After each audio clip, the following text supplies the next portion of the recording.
নমস্কার, আসসালামু আলাইকুম বন্ধুরা।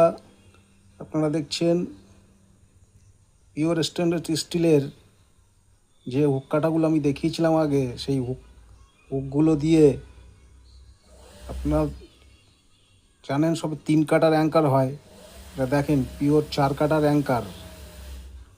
4 কাটার অ্যাঙ্কার কীভাবে বানিয়েছি আমি দেখেন, পুরো সম্পূর্ণ নিজে হাতে।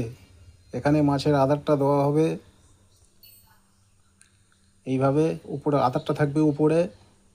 মাছ যখন টোপ নেবে এখান থেকে, যখন টোপ নেবে তখন টানলেই মাছ হুক হয়ে যাবে।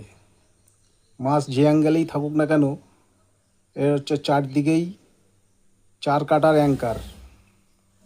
4টি কাটা দিয়ে আমি অ্যাঙ্কার বানিয়েছি।